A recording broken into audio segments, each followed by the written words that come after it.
Hello, and thank you for joining BlueHornet's 2014 Consumer Views of Email Marketing webinar series. This is the second in our series of 6. I'm Kim Tucker. I'll be your moderator today. I'm the Marketing Director at BlueHornet. Just a few housekeeping items before we get started. Please submit any questions you have during the presentation using your chat window. We'll be answering all questions at the end of the webinar. This webinar is being recorded, and we'll send out the recording and slide presentation for you to download in the next few days. So let's get started. For the third consecutive year, BlueHornet has surveyed more than 1,000 consumers across the U.S. to better understand their behavior and sentiments about email marketing. Today, in our second webinar in our 6-part series, our topic is consumer email habits. We'll be taking a dive into the data to provide you with insights and practical recommendations for your email program based on our research. Our speakers today are Kara Trivunovic, VP of Client and Strategic Services, and Brian Banks, Client Services Account Director. Kara? Great. Thanks, Kim, and welcome to everybody on the call. Thanks for taking the time out of your day to join us, and thanks to Brian for being with me. It's an unusual treat that I actually have a partner in crime in these things, so we're sure going to have some fun. As Kim said, so this is the second in the series, and the good and the bad of a series is that it allows us to really dive deeper into some of the topics that came up over the course of conversation as we started this series at the beginning. The challenge is that we want to make sure that the information makes sense from one to the other if we have anybody who's joining us today that wasn't on the first. So just to level set really quickly, as Kim said, over the course of the last 3 years, we really have conducted these consumer surveys that give us the opportunity to understand the difference between what consumers say about their behavior and how they engage with email communications and what they actually do based on what we're able to see from engagement, from our clients and how their customers and consumers are engaging with their email communications. So, in order to really obtain the most comprehensive view of that data, we partnered with Flagship to do a survey of a panel of over 1,300 consumers ranging in age from 18 to 75 across the U.S. And as we started looking at the data and the results, we wanted to make sure that we covered off on key categories, and that was really the basis for what we decided to focus on from a series perspective. So, wanted to be able to understand habits, which is what we're going to be talking about today. And then as we move through this topically, we'll build upon frequency and relevancy, looking at purchase behavior, how customers engage with mobile devices, and ultimately concluding with social media and text messaging. Cool. So, let's get started with the consumer email habits. So when marketers think about their email program, they typically consider things like relevance, frequency, brand awareness and loyalty, and even source of the data as major influencers of their program's success. But another important consideration is habit. Consumers have developed habitual behaviors when it comes to how, when, and where they engage with their email from the brands they follow. So understanding your audience's behavioral habits is a huge advantage on how you develop your strategy from an acquisition and timing perspective. You could then use these understandings to help your audience create new habits, helping you optimize on engagements and conversions. So if we think of email habits this way, we as people, consumers, culture as a whole, whatever, we have a billion things going on in our lives at any given time. And unfortunately for us in the email marketing world, our brand's emails really aren't in the top 10, let alone the top 10,000. So I know, kind of a bummer. I know I have a lot of you questioning your choice in a career in email marketing, but I think to better understand our audience's habit, we'll have to get real and come to grips with the reality that our subscribers and our audience, they're not anxiously sitting around their inboxes for our emails to arrive. That's just. Are you sure? Yes, I'm sure. I don't know. I think they are. So not going to happen. So, in reality, and as this consumer survey shows, people are opening when and where it's convenient for them, basically whenever it fits into their schedule. And in this webinar, we'll be diving into how consumers have incorporated emails into their lives and how we can leverage this information to deliver the right message to the right person at the right time. Getting the slow down. I get excited. He's passionate. Yeah. That's okay. So I mentioned that understanding email habits allow you to capitalize on acquisition and timing. So let's break these areas of optimization out and start with acquisition. How can understanding consumer email habits benefit our acquisition efforts? Well, let's start with the first question of our survey. There we go, advance that slide. How many personal email addresses do you have? And a surprise to me from our consumer panel was 4, 3.9 to be exact. So on average, our panel of consumers has a mixture of email addresses that they use for a number of reasons, leaving us email marketers scratching our heads as to whether or not we have the highly coveted primary address, the old unused address, the address used for the digital hoarding of promos and other junk email, the secret identity address, or some other address that is not the primary address. And I think the important thing to remember when we start talking about the number of addresses a consumer has is that it's not something that they sat down at their computer one day and opened up 6 email addresses, right? They didn't go and open 6 accounts with the purpose of, duping email marketers, right? This is again, from a habitual perspective, it's an evolutionary behavior.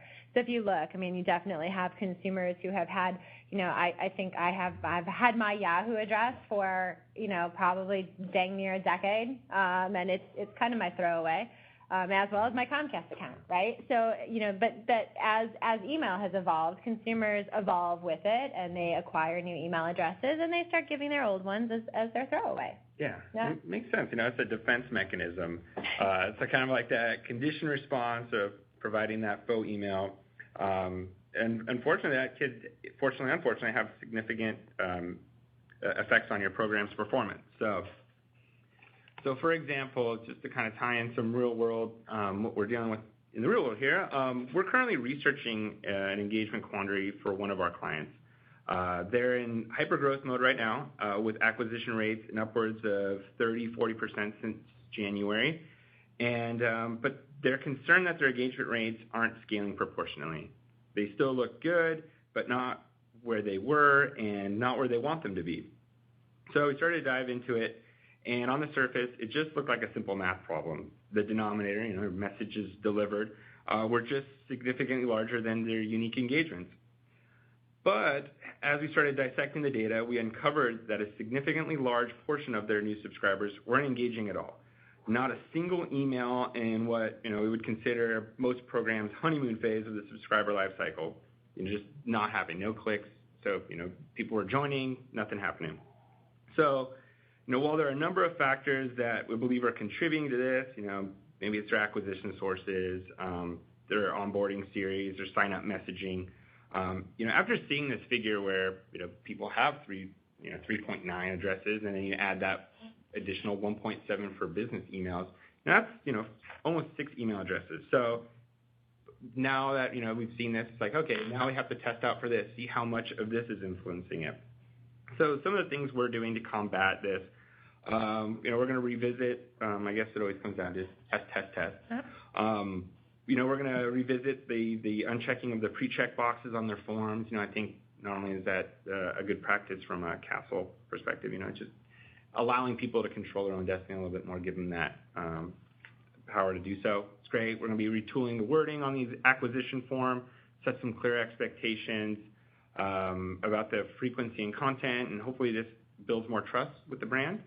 And lastly, as part of that testing strategy, to bring in that acquisition source and append that to all the different KPIs, see, hey, where are we getting our most engaged audiences, and how do we divert a lot more of our budget towards those acquisition sources.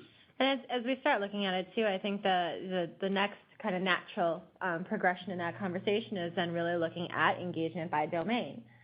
So we can, everybody's, air quotes, again, the throwaway account, it's going to be different for everybody. But, you can do some analysis to understand, is it your cable subscribers, right, that have the least amount of engagement, and can we make some supposition around, does that tend to be our clients' throwaway accounts, or maybe it is Yahoo, or maybe I still have some friends who use AOL accounts that make me wonder a little bit, but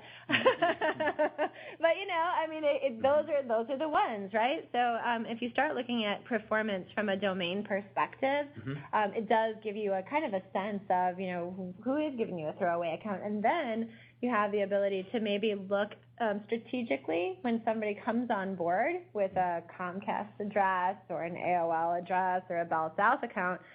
Maybe you talk to them a little differently. Maybe you try to engage them in a different way to move or migrate from that throwaway account to, an inbox they care about. Totally. And I think treating that onboarding series specific, whether it's domain or even their acquisition source, is huge. Obviously, your primary address probably being used during the purchase or through a paid subscription. Right. So, maybe there's less guesswork in that scenario. While meanwhile you have like a pop-up modal, or it's specifically tied to a sweepstakes where people are just like, let me in, I want this iPad. Yep. You treat them a little differently. Yeah, absolutely.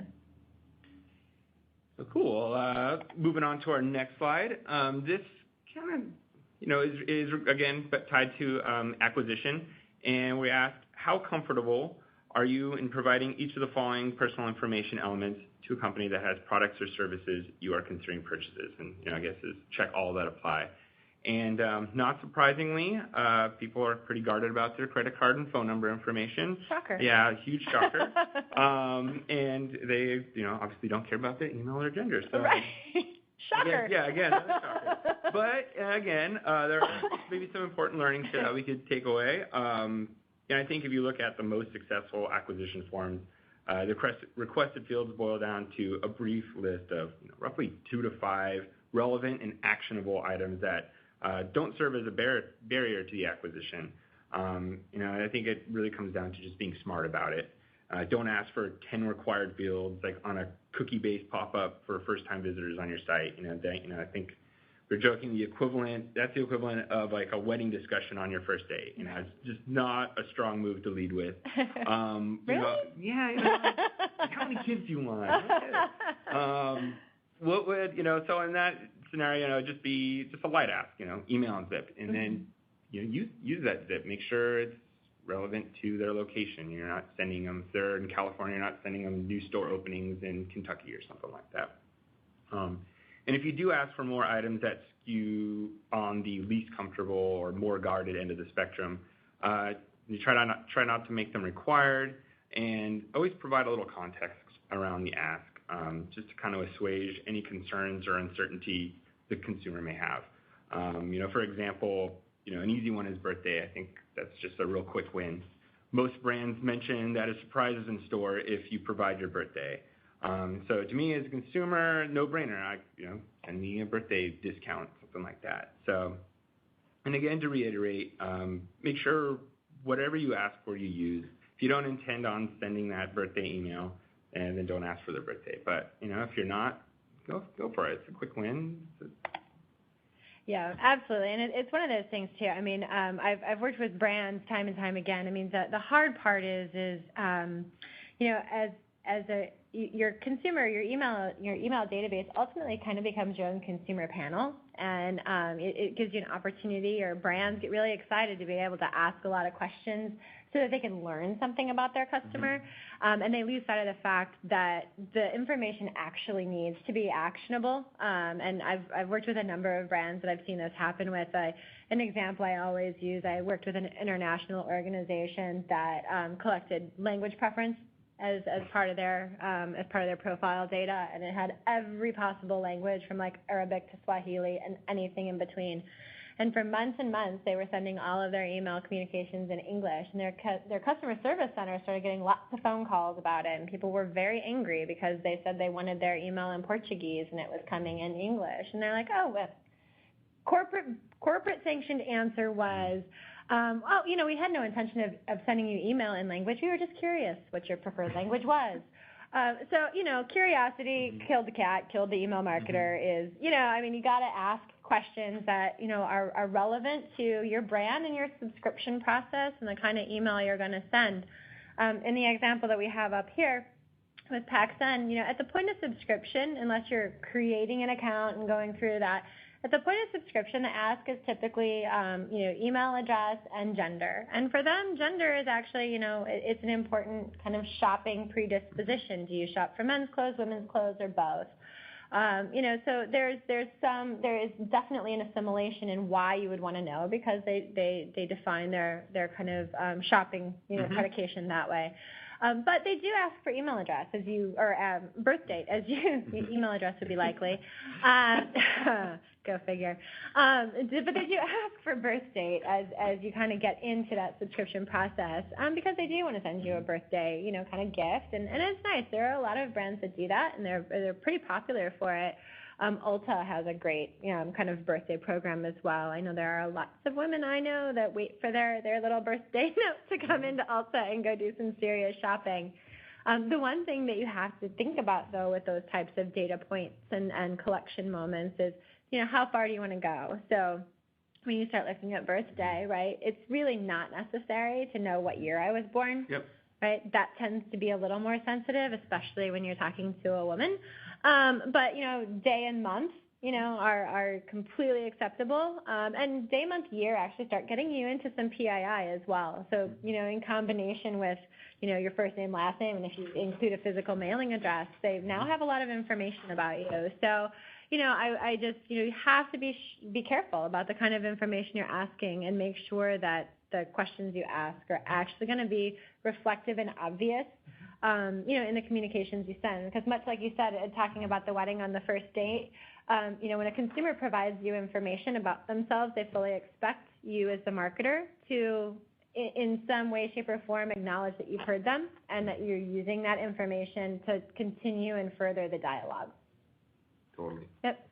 And I think timing is everything on that. It's like you could ask for that through progressive profiling and, as you continue to build upon that relationship. But take it slow. See what happens. All right. That's a nice segue into timing. There you go. Let's dive into the questions and responses, which will help us develop our timing strategy. So I'd quote the cliche adage, timing's everything. And as overused as it is, it's absolutely true. A lot of email marketers feel the idea of relevance relates solely to content, usually based on purchase history or preference data.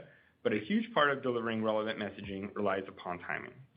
For example, like what good is a last day of sale email filled with highly customized content if the subscriber really isn't getting it until tomorrow when the sale's over? So based on the survey's responses, we're seeing that consumers are checking their emails multiple times a day throughout the day, with the heavy usage in the morning before work. So diving into that first question, how often do you log into your personal email accounts each day? Survey says roughly 4. People are checking their personal email messages on average 3.8 times a day. It's a telling figure. That opens up opportunities for us for a number of creative frequency tests. One of our clients taking advantage of this habit with the same-day reminder email is Very Essentials. I think they're doing a pretty cool thing with this. They have a great program from content, loyalty programs, lifecycle messaging, you name it. But one of the coolest and perhaps one of the easiest tactics they employ is a same-day follow-up email. So in the morning, they send out one of their beautifully responsive HTML last day of sale promotion emails. But what's really cool is towards the end of the day, they'll follow up with a text-based, here's some color, maybe they put a little color on it, but mainly text that capitalizes on this consumer habit. And surprisingly, the simple text last-ditch sales reminder is the highest performing of the entire sales series. So maybe it's just coincidence that people are just procrastinators, or maybe that they've figured out a way to tie this habit to a success story. So. It's like the annoying kid in the backseat of the car. Are we there yet? Are we there yet? Are we there yet? Can you get this? Can you get this? No, but that's true. I mean, repetition is definitely a key factor in motivating and in incenting consumers to take action. And so that we're clear, though, the recommendation isn't that all of you go out and send 2 emails a day. For every email communication and every offer that you have. This is something that, it is something that Very Essentials tested into. It's something that, they found to be successful for their customer base. And what determines your ability to do that effectively has a lot to do with the relationship your customers have with your brand. And, in this case, Bare Essentials has a very, very loyal, customer base. And, they have people who are very engaged with their brand and their products. And that's important to take into consideration as you're kind of looking at, what timing opportunities exist to capitalize on that consumer habit. Yeah, so you could definitely get in some kind of bad areas when you're sending to like maybe an unengaged segment of a larger list twice in one day, may not fare too well, on CloudMark or what have you. So. Didn't we see a brand send 18 times a day? Oh, yeah, that was awesome. Single person, that was pretty cool. That didn't bode well for them either. Hell yeah. So we're clear.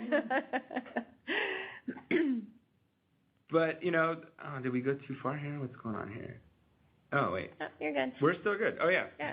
So I think the important thing here is, just testing. I think it really comes down, like you said, you know your audience, figure out if there's a particular segment or an engagement window that works best for this.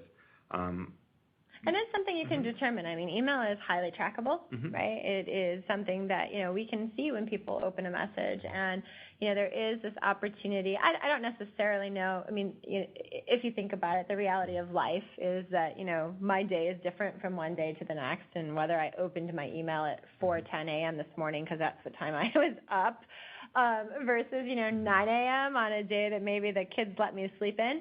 That's different from day to day. Your circumstances change. And so you don't necessarily have to, look and say, okay, I have to optimize for an individual that's going to open their email at 4 o'clock in the morning, right? But you do have the ability to understand, at what time of day do you get the majority of your, your open activity and your open behavior from your subscribers and your customer base. And it's important to, kind of take a look at and understand that and factor that into, the considerations and the decisions you're making. Because you may find that you have a contingency of subscribers that, pretty actively open between the hours of, 8 a.m. and 10 a.m. Eastern. And you have another, group of people who open consistently between 7 and 9 p.m. Eastern, right? And so, you can optimize for those types of things relatively easily without having to get to this like one-on-one, time to person kind of delivery. Well, that's funny. Even if you were to get that granular, who knows? It's still a crapshoot. Exactly. You're never really going to know. Yep. Am I on vacation? Yeah. Am I, right? Everything changes. So cool. So kind of piggybacking on this question, when do people read email? And I think the kind of the easy answer here is all day long. But, we're still on that? Yeah. This is my first webinar here.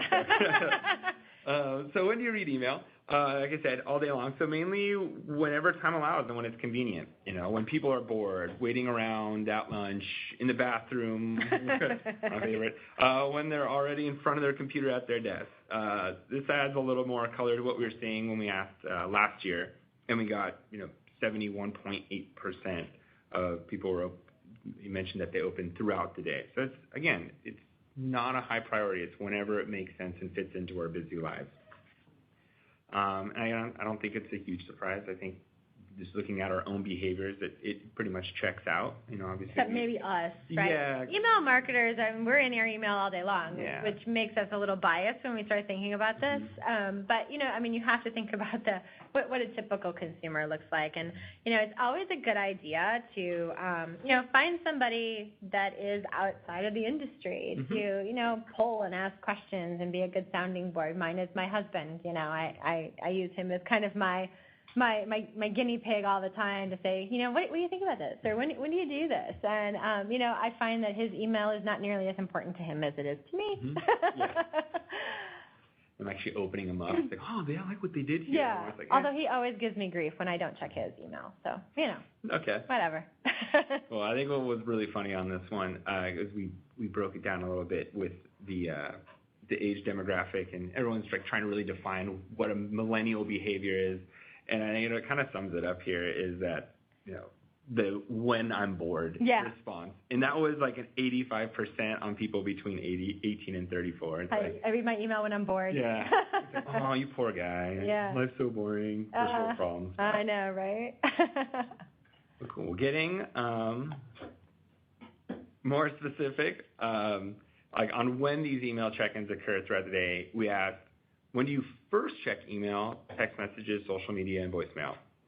And an overwhelming majority of those surveyed indicated that checking email is part of their morning ritual. So, alongside the bedside stretch and the dental hygiene routine, 80.1% are checking their emails before they go to work, and 30% before they do anything else. So, and then the remaining 20% that indicated that they don't open before work are, at work or holding out until they even get home. So those may be the people like your husband, like, I'll get around to it tomorrow. Yeah. So breaking down the early birds by age, is 50% of the 18 to 24-year-olds surveyed here are actually opening first thing, and 41% of the 25 to 34-year-olds are checking it, which kind of tends to align with the first thing, early AM message strategy that a lot of marketers employ. And a lot of our clients seem to be maybe sending out in the wee hours of the morning, just making sure that email's top of inbox when people are checking in.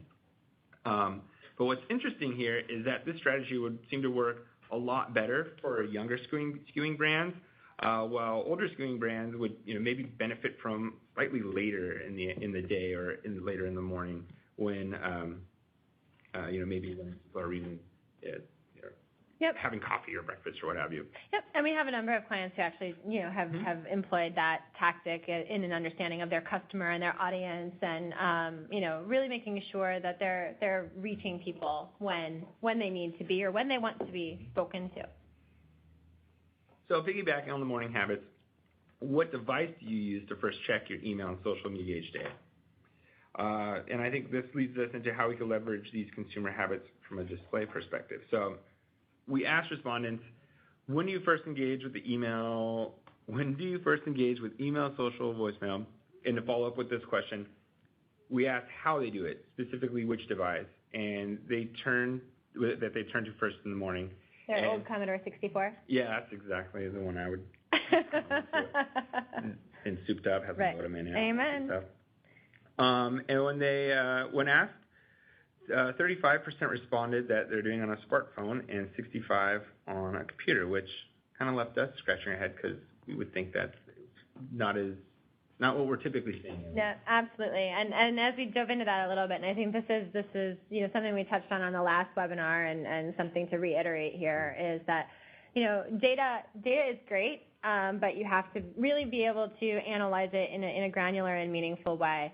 And so on the surface, it doesn't really make sense because it doesn't align with what we're seeing from the reports from a behavioral perspective across industries, right? But as we dove into this a little more, what we were finding is that it definitely is the younger audience, the 18 to 34 kind of year-old age range that are definitely opening at a much higher clip. On their mobile devices. And so, it aligns more, with what we're seeing and what we're hearing. But, again, something that you have to take into consideration as you're looking at, how you want to communicate and who you're communicating with. And so if you do have a brand that is, diverse in the demographic makeup, from an age perspective, it's definitely something to, kind of take into consideration as you're looking at how important your mobile strategy could potentially be. Absolutely. And I think, obviously, that leads into this question, and customers are expecting and basically demanding aesthetically pleasing emails when you look at this question. And we were talking about where are they first engaging with that email, desktop or on a mobile, and I think it was between the 18 to 45-year-old range was somewhere around 60%. So that's a big chunk of people that are engaging with brand emails, and and when you take a look at this year over year back to like our 2012 Consumer Reviews report, this aligns very much with that. 71% this year as compared to 80% last year. So I think the questions were slightly different, but in the end, that's kind of the net of it. And additionally, only 4.2 of those surveys said that they would try to read a mobile email even if it doesn't look good. So. So if you successfully accomplish that first goal of getting your subscribers to open that email, don't throw it away with an ugly email. You could do better than that, right? Yep, and I think the important thing to look at here too is, so we've worked with a couple brands that decided, based on their demographic, based on what they were seeing from open activity and the large percentage of activity that was happening on a mobile device, they, really embraced this whole idea of a mobile first strategy. And that's, it's not bad, but you have to really have to test into something like that. And it's kind of confusing to talk about without like all the visual aids and my ability to do hand gestures. But what we found was, initially when we were working with them, we tested this mobile first version versus a desktop version, and found that they really kind of performed very similarly. There was no real discrepancy from an engagement perspective. But as we dove into it a little more, we were looking at, the audience of, so imagine each of these categories had two categories of consumers, right? So the mobile first version had a group of people who opened it on a mobile device first, and they had a group of people who opened it on a desktop device first. And the same holds true for the desktop version. And what we found was that, from what we see, right, engagement happens more frequently on the desktop. And we saw an overwhelming discrepancy in conversion between desktop users, whether they got the desktop version or the mobile version. And so the mobile version actually underperformed for desktop users as conversion as a metric for success.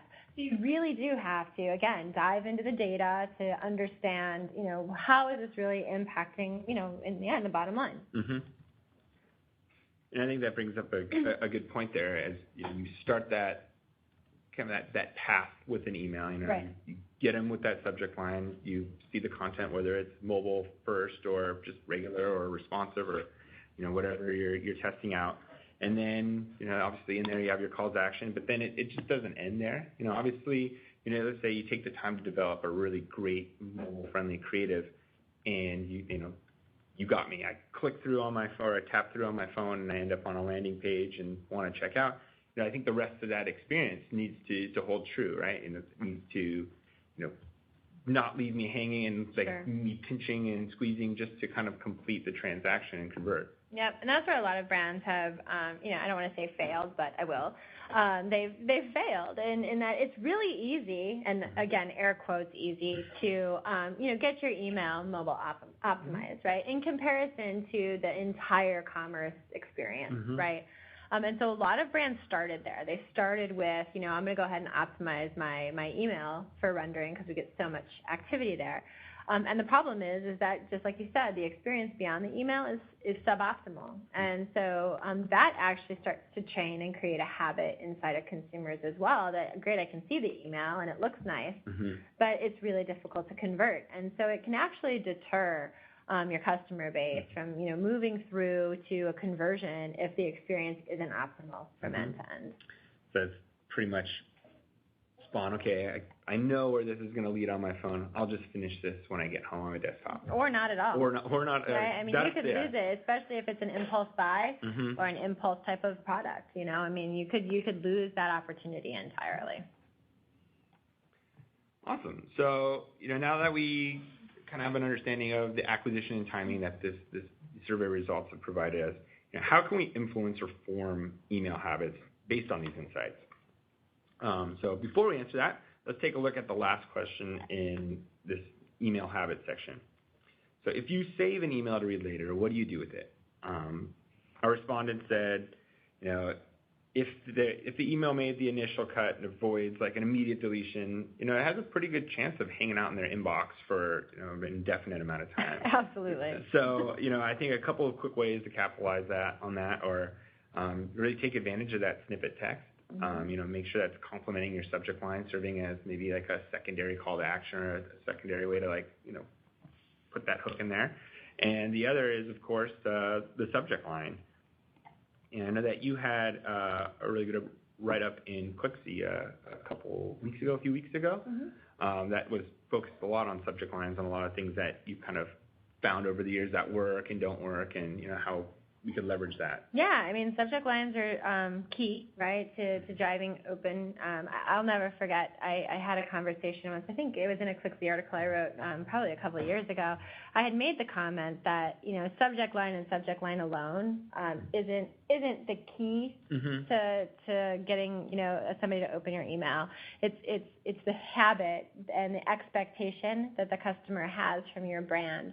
And so the statement I had made was something about, that if your email consistently is irrelevant to the consumer, but you have really engaging subject lines, at some point in time, people are going to get tired of being duped by the fact that you had a great subject line and the content was crap, right? And I'll never forget, this guy made a comment on the article about what a waste of a career I had because I didn't think that subject line was the key driver to, open activity. And I think, again, it kind of goes back to what we're seeing from survey, is that habit is really, an important factor here. And, if you get people in the habit of opening your email communications and engaging with you, and you're consistently delivering on the expectation, you're going to get them to open, right? Now, that being said, using your subject lines effectively is really important as well. And a lot of times, subject lines are kind of an afterthought, right? It's the thing that people throw on their, email communication as they're getting ready to shoot it out the door. And it really should have, it should be copywritten just like the rest of your email communication. And it is, it tends to be the second thing how consumer sees, right? They typically see the brand from first and then the subject line second. But it's really good to, really drive to tell a story with that, right? It's kind of like driving by a billboard at 75 miles an hour on the expressway. You need to be able to express yourself that quickly. And so being able to use your from name, your subject line, and the snippet to really tell the story and what you're expecting or what you want the consumer to do is really important. I share this example sometimes as well. Sometimes your subject lines can be over-effective. I had a guy I traveled with a lot and was a big Amazon reader, on his Kindle. And Amazon did a really good job of sending out the email that said, "This book is now available," right? And he saw it in his inbox, saw that the book was available, immediately picked up his Kindle at the airport, downloaded the book, and made the purchase. Nobody's attributing it to the email because he didn't open the email, he didn't click on anything, but the email, then the impression that the email made, because the subject line was so effective, actually drove that conversion. And so, it's important to make sure that you have, a really effective subject line. But, the behavior side of this is as important. And, I shared this story, I think, on the last webinar a little bit, but to dive into it here as well for those that didn't get to participate. Many years ago, Southwest did an email program where, they were really trying to drive the habit of their customer. And they were kind of gamified their email program so that they could, get people used to opening their email communications. And it was every time you opened your email, and they made sure that they clarified that you had to open the email and render images. You got entered into a sweepstakes, and you could win travel, right? And so the program ran, I think it ran for a 30-day period. All of their email subscribers were able to participate, and all you simply had to do was open your email and download images. And so, they created a habit, they created a behavior, and they leveraged, a desired kind of winning travel as a way to incentivize their subscribers to open, but they did, and it became a habit, right? So now people started looking for the email inside the inbox, and a lot of them had, put images on by default, so they didn't have to do that anymore.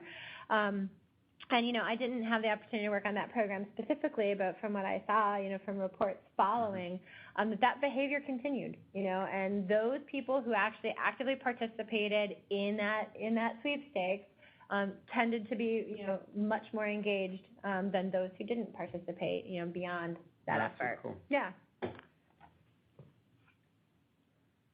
Cool. So, other habit-changing ideas that we were just kind of kicking around, and maybe some idea starters that you could incorporate or test out in your own programs, include, maybe changing the coupon value based on the time of day. Maybe it starts off really high, and there's a countdown towards the end of the day. It starts off at 20%, ends up at 5% or something like that. or a progressive coupon, so similar where you're building out that habit. The more you click, the more you save. And obviously, you're not going to want to cut into your bottom line. You're going to want to make sure that these are maybe targeted to people who have maybe a less propensity to purchase. And then people who are already going to purchase, let them get those regular streams, right? And then maybe artificially limiting quantities, flash sales, exclusive email offers, things like that. Yeah, so there's a lot of fun things that you can do. I think with, leveraging email is a highly dynamic channel that can be very timely and very relevant. And kind of factoring in what is a consumer behavior. How do consumers engage and react to certain things? And so, some of these are really fun kind of ideas. Really looking at, do you want to drive purchase earlier in the day? And if so, you start educating your customer that, you send out a discount and maybe it does degrade over time. And by the time you use it, it could be worth nothing because you didn't get to it soon enough, right? But part of being able to be successful with some of these things is really truly understanding, what is your consumer's habit, right? And it's going to be different by brand, and it's going to be different by product. I imagine this probably wouldn't work if you had to buy a car. Or I remember one brand I worked with, they sold high-end bathtubs. They're like, meh, this kind of stuff doesn't really work for us. It's not really what people are going on. Buy one, get one That's free. Right, exactly. The BOGO deal wasn't a big one for them. But knowing your product, knowing your customer, and knowing their purchase cycles, can really help in identifying, what of these or any other tactics you could leverage to, really change or enhance the behavior or the habit of the customer. Absolutely. So cool. So as we wrap up here, we can sum up what we could, or some of our key takeaways from this section of the consumer views. Yep. So I think the first question where it brought on, people having 5.6 email addresses or whatever, I think it's, don't be too quick to celebrate that new acquisition. Definitely, as growing and maintaining your list continues to be a leading measure of success to an email marketer, let's continue to focus on quality, not quantity. Trying to earn that primary email address and not one of the secondary or tertiary emails. So setting ourselves up right with the right forms and maybe leveraging onboarding programs and first-month engagement rates to understand which address you've obtained, optimize, rinse and repeat, I guess. Yep, absolutely. And, it's important. I think to your point, don't celebrate too quick. I love that because I think, a lot of brands really still look at, I've got, 1.4 million unique email addresses in my database. Who cares? Who cares if only, 10% of them are active? And, so it is. It's really important to make sure that you're not just getting an email address, you're getting the right email address. Totally. And my notes seem to be, I'm going to skip around here. I'm going to go to mobile emails because that's what I have here. I'll just go back to the survey. So the survey results obviously vary by age of our respondents. We have a pretty wide range here. I think previous years we've maybe done like 18 to 45 or something like that. Yeah, we used to keep it much smaller, but as more people start using email, we need to understand a little bit more about those people. I know. And I think when we sat down and started actually talking about the methodology of the survey this time, I'm like, well, my dad is 66 and he checks all his email on his phone, and so it was like this whole contingency of people that we had excluded.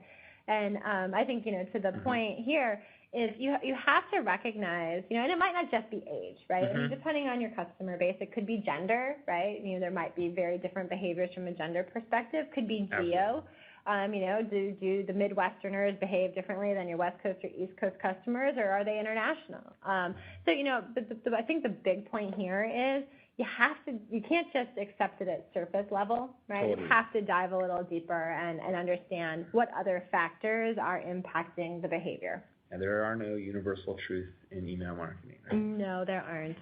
So, moving on, mobile email, more important than ever. Wow, that's a shocker, right? Yeah. So we haven't been talking about that for a long time. So again, just make sure, as 60% of our 18 to 34-year-old demographic there are checking their email at the beginning of the day. The proliferation of smartphones has made email more accessible than ever. and consumers see it as a core function of the device, along with all the other things, like making calls per se. Yeah.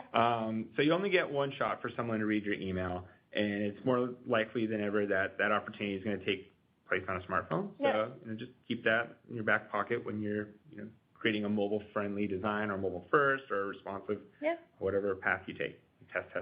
Absolutely. And then I think, here, the next point really about you have people on the other side of your email addresses. It's important. I think we lose sight of that sometimes. It does become all about the email address and how are these people engaging. But we have to remember that there are real people with real lives and real families and real successes, failures, problems, joys, right? And all of those factors play into how they're going to engage. I mean, like you said, getting an email from, XYZ brand is not the number one thing on my priority list today. It's something that I'm going to take a look at when I'm bored. And I mean, it is what it is, right? And as email marketers, I think sometimes we lose sight of the fact that, we aren't the most important thing to every customer that we engage with. But it's important to kind of keep that in mind. Yeah, and everyone has their own habits. Yep. And I think habits, maybe they don't change as much, but people change too. So continue keeping a finger on the pulse of your audience is something highly recommended. So. Yep. And they say you can change habits. You can't teach an old dog new tricks, but you can change a consumer's habits. and I mean, there's an opportunity to do that. So if we can, look at ways that we can encourage our customers to engage with us in a way that is more inclined to support our goals and objectives as a business. Identify ways that we can leverage the channels that we have available to us, primarily emails, for us to really be able to support change and drive that behavior. Well, I think your example with like subject lines, even a brand with awesome subject lines, that can only go so far if the content's crap, right? Yeah. So, you've hit them enough times, they've, learned, they have that habit now of opening the emails, and now they have that habit of being let down, and now they have the habit of not opening your emails. Yeah. So, keeping that in mind, creating special offers, cadences, segmentation, you can create some habits of your own there. Yep. And I think the last one here we have is test. I mean, that's no surprise, I think, to anybody. It is the universal truth about email is that it depends. Yeah. And there's so many people that hate when I say that, and I totally get why. But it's unique to everybody, and there are certain things that work great for everyone. But sometimes it's thinking outside the box and finding a different way to engage that is still in line with your brand and your voice. That's going to drive the most success. Don't get intimidated. I think a lot of people think when a test, you got to boil the ocean, but really just, have a hypothesis, start small, get a small test group, don't get too crazy. And if that shows that you could test more, then it grows from there. But at least, don't let it hinder you from even attempting a test, right? Yep, absolutely. So with that, we're going to go ahead and I know we've been getting lots of questions, so we've got some that we're going to open up here. But just as a reminder, we have our next addition to the webinar series coming on the 24th. We're going to be looking at email frequency and relevancy, because I know you guys are all surprised that relevance and frequency matter. But we're going to dive into that a little more later this month. So make sure that if you haven't registered yet, you do. And if you're already registered, we're going to look forward to seeing you guys in the next one. Great. So we've got some questions here from the folks on the phone and online. Sue is wondering what your thoughts are on including animations, like animated GIFs, in the email campaign. I love them. It isn't something, I've seen some really cool ones that are like super subtle, that really made me, I literally spent a lot of time looking at the email communication because I just wanted to see, does her hair really blow in the wind, or does that wave really roll into the beach? So there's some really cool subtle ones that, if the consumer isn't expecting it, will grab their attention.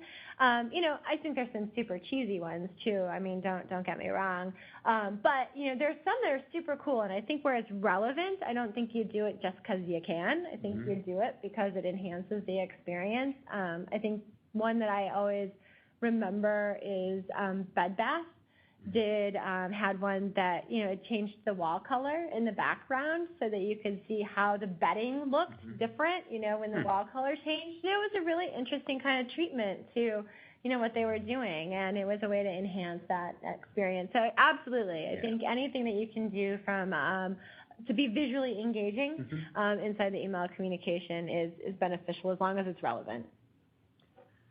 Jessica is asking, do you have behavior or timing stats for the older retired demographic, folks who are like 50 and upward? And so I dug into the data for you, Jessica, and for our 50-plus folks, they open emails after coffee, before breakfast, which contrasts with our 18 to 45-year-olds who are opening first thing before anything else. So you're catching them after they've got coffee and breakfast. And probably a good thing. That's right. They are at their desks, unlike our 18 to 34-year-olds who are picking up on mobile. These folks, 50 and up, are at their desks, and they're also doing it when they're bored, which is also the primary time when everyone else is picking up email. Probably after they write their checks and label their envelopes. It's possible. To replace the papers. Yeah. I'm just wondering what the average open rate is on a national level. It depends. What we're seeing, average open rate tends to be around 40%-ish, there, give or take. But, so I would say that's across industries, that's across verticals, and that's, that's domestic, U.S. national. I don't know, though.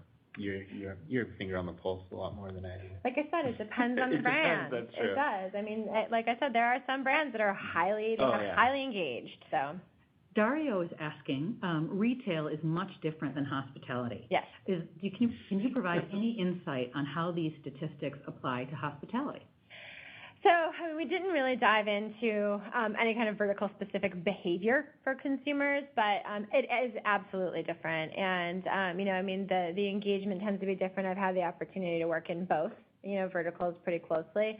As you look at the travel and hospitality sector, there's even some differences there, whether you're talking about hotel or airfare or, you're talking about an aggregator. So there's a lot of variables inside of there and nuances associated with it. When you start talking about conversion, there's definitely variables there and how people are engaging from a timing perspective. We didn't dive into it in this specific survey, but there could be an opportunity as we look at next year's survey to, really potentially understand, is there a difference, a fundamental difference by vertical, and how people are engaging. I think it would be an interesting take. We definitely have behavioral information that we've seen. I think, I think what we're talking about here very specifically is self-reported information, and unfortunately, we just don't have that detail here today. Here's another one from Jay. What days are better to send emails? Are Tuesdays and Thursdays better? Sure. Every other Tuesday. Every other Tuesday and sometimes on Friday. No, again, it varies by client, by brand, and the minute an expert comes out and says that Tuesday is the best day of the week to send email, everybody sends email on Tuesday, and then Tuesday is no longer optimal. What we have seen, though, historically, from an engagement perspective, is engagement tends to be higher midweek. So Tuesday, Wednesday, Thursday timeframe tends to garner the highest results. However, we do have some clients that, depending again on vertical, who see a lot of activity on the weekends. They tend to be, more valuable then. So it's something you have to test into and really kind of look at. Here's one from Evan.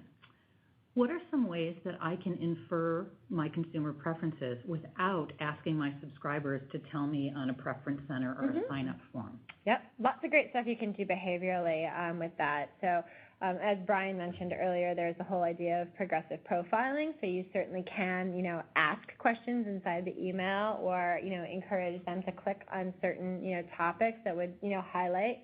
I worked with a hospitality company once that had different types of offers inside of their, weekly newsletter. So it was a spa offer versus a golf offer versus a historic destination offer. And they would track those links differently. So when you had people who consistently clicked on spa offers, you could infer that they tended to be more interested in a spa than they are in golf, which would be me. But yeah, I mean, there's definitely some information there. And then I would say the other place that you can infer that information from is on your website. Where are, if you are tracking, kind of consumer engagement on your website, where are they clicking more often? What type of information do they engage with? And I think there's some flash sale brands that do a really good job of tracking that engagement on their website, because that changes all the time. So today I might be looking at kids' shoes, and tomorrow I could be looking at makeup. So, really being able to leverage that kind of activity on the website is a great place to get that information as well. Here's another question about open rates. Are there any variances depending on the email provider, like AOL versus Gmail, or is it really all about the individual consumer behavior? I mean, you may. I think so. I think this is where you get into the what email address do you have? Totally. Right. So I would say, there probably is some, some activity or some variance in engagement based on domain, because it probably, you can infer that there is some sense of a throwaway there. So I definitely think that there is a tie to it. But, at the end, it definitely is going to come down to the individual consumer's behavior. I mean, you could have a holdout or two that are really active on AOL. But, I wouldn't necessarily hold a lot of weight on it. So, yeah, definitely. Great. Well, that about wraps up our time. I see we've got a couple questions asking about getting information from the first webinar. And so I can reach out to each of you who have asked those questions and make sure that you get the links to our download center for all of the information from that webinar. But we'll wrap this up today. I want to thank you, Karen and Brian, and to everyone else for joining us. If you have additional questions that we didn't answer in today's webinar, you can get a hold of us at bluehornetcommunications@bluehornet.com. As Kara mentioned, please be sure to join us for the next webinar in our series, which will be at 10 o'clock Pacific on Wednesday, the 24th of September, and we'll be digging into email frequency and relevancy and what consumers want and expect from your email program. Thanks again for joining us, and please enjoy the rest of your week. Thanks, guys. Thank you.